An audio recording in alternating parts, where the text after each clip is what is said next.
সামর্থ্য থাকলে কখনোই গ্রামে থাকা উচিত নয়। গ্রামে 100 বিঘা জমির মালিক হওয়ার চাইতে শহরে এক টুকরো ভাড়া বাসায় থাকা অনেক ভালো, অনেক আরামদায়ক, অনেক সম্মানের।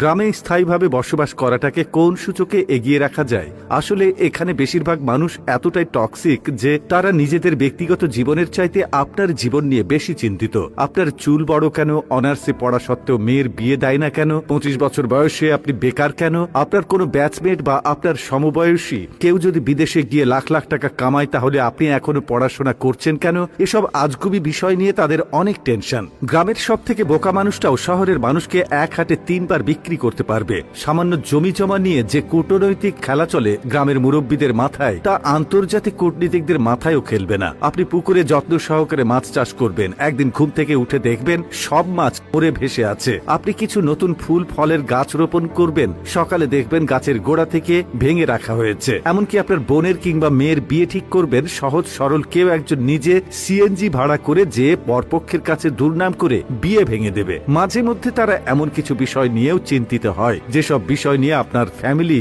মাথায় ঘামায় না। গ্রামের টক্সিসিটির আরো একটি বিরাট পার্ট হচ্ছে ঝগড়া। আপনি এমন কোনো বাড়ি খুঁজে পাবেন না যেখানে জায়গা জমি নিয়ে বিবাদ বা বিরোধ নেই। প্রত্যক্ষ এবং পরোক্ষভাবে এই ফ্যামিলি সেই ফ্যামিলি একজন আরেকজনের সাথে ঝগড়ায় লেগেই থাকে। 1 ইঞ্চি জায়গা জমি নিয়ে মামলা মোকদ্দমা, অশ্লীল ভাষায়